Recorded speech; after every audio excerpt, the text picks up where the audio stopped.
আসসালামু আলাইকুম। আজকে আমরা এসেছি কুয়াকাটা সমুদ্র সৈকতে। আজকে আমরা কুয়াকাটা সমুদ্র সৈকতের আশেপাশে যতগুলো পর্যটন এরিয়া আছে সবগুলোই ঘুরে দেখব। তো এখন সকাল, খুব ভোর, মাত্র ঘুম থেকে উঠেছে।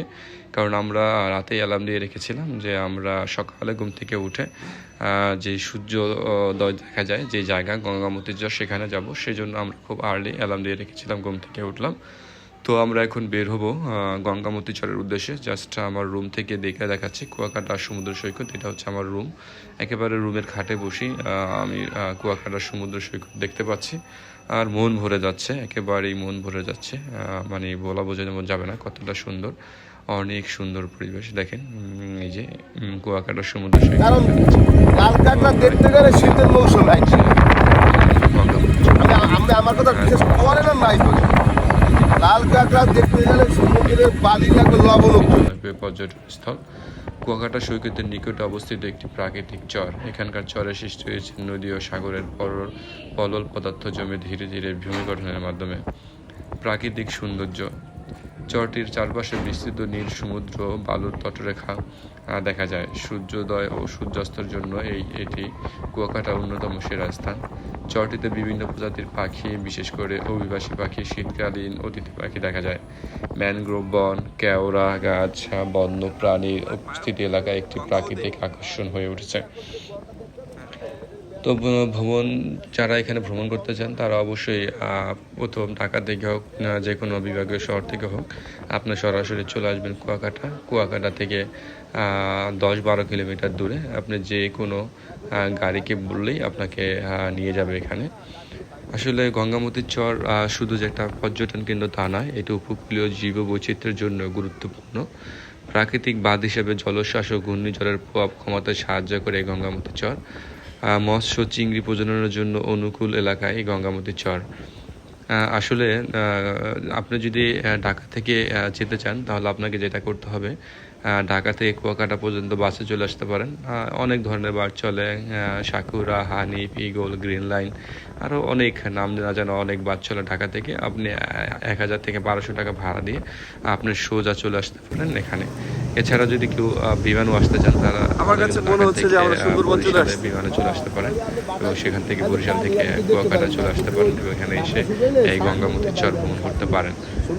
আসলে গঙ্গামতির চরে আপনি যে কি দেখতে পারবেন, আসলে গঙ্গামতির চর বিখ্যাত হচ্ছে সূর্যাস্ত ও সূর্যোদয়ের জন্য। সকালে মানে বাংলাদেশে এটাই একমাত্র প্লেস যেখানে একই সাথে আপনার সূর্যোদয় এবং সূর্যাস্ত দেখা যায়। মানে বাংলাদেশে যতগুলো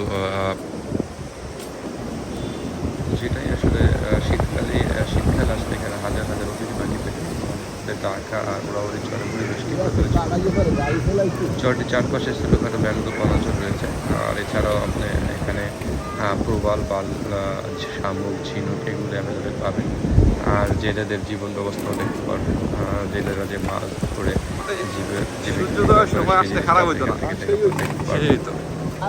আসলে আপনি কুয়াকাটা আসেন, তো কুয়াকাটা আপনি থাকতে হলে আপনার অনেক ধরনের হোটেল আছে।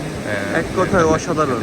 এটা হচ্ছে গঙ্গামতির চর, কুয়াকাটা সমুদ্র সৈকতের গঙ্গামতির চর। আপনি সকালবেলা ভোরবেলা এখানে চলে যাবেন। সালাটা জানি বলে যে কুয়াকাটা নাকি সুন্দর না, আর সালাদ তো ভালো করে কুয়াকাটা কত সুন্দর। শিকদারি যেটা থাকতে পারেন, তারপরে শহরের ভিতরে যদি মোটামুটি ভালো থাকছেন তাহলে আপনি hotel green view, hotel green view, Ashim view, sea palace, এরকম উল্লেখযোগ্য কিছু হোটেল থাকতে পারে। ওভারঅল আমাদের এত পরিমাণ ভালো লেগেছে আমরা বলে বোঝাতে পারবো না। আর এই জায়গাটা একেবারে আমাদের কাছে মনে হচ্ছে যে আমরা মালদ্বীপে চলে এসেছি। মালদ্বীপের যে সৌন্দর্য, কিছুটা মালদ্বীপের সৌন্দর্য পাওয়া যায়, বাট এখন যেহেতু বর্ষাকাল, পানিটা অতটা নীল না, সে কারণে যদি শীতকালে আসা যায় তাহলে হয়তো একেবারে নীল স্বচ্ছ পানি দেখা যাবে এবং এর সৌন্দর্য আরও অনেক বেড়ে যাবে। তো সেই জন্য শীতকালেই ভ্রমণের জন্য বিখ্যাত এই এরিয়াগুলো।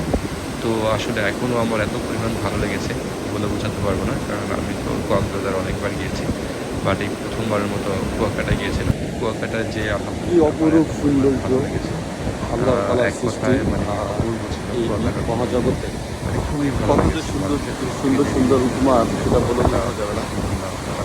তার মধ্যে যে সমুদ্র সৈকত যেখানে কত সুন্দর দেখেন, এত বড় বড় ঢেউ, আবিষ্টা দেখেই মন ভরে যাচ্ছে।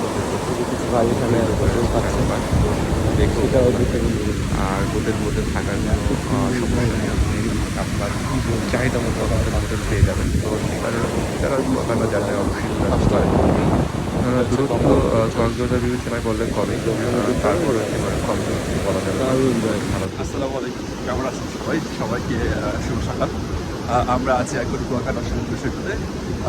কী বলে, কুয়াকাটা সমুদ্র সৈকত থেকে পূর্ব দিকে একটি গঙ্গামতির চর বলে নাকি গঙ্গামতি, সেই গঙ্গামতির এখানে।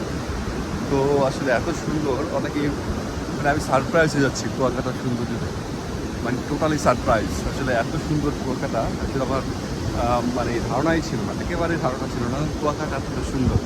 মানে কী বলবো, অপরূপ সৌন্দর্য কুয়াকাটা, অপরূপ সৌন্দর্য। দেখেন ম্যানগ্রোভটা, এই যে এই পাশে হচ্ছে ম্যানগ্রোভ, আর এই পাশটা আবার হচ্ছে বিচ। মানে এক কথায় অসাধারণ।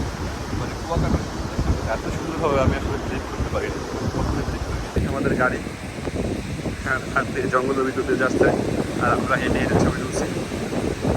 মানে আউটস্ট্যান্ডিং একটা এনভায়রনমেন্ট, মানে এত সুন্দর। আমি আসলে কুয়াকাটার পেয়ে পড়ে গেলাম, এই দৃশ্য দেখে কুয়াকাটার পেয়ে পড়ে গেলাম, এই দৃশ্য দেখে কুয়াকাটার পেয়ে পড়ে গেলাম ভিতরে।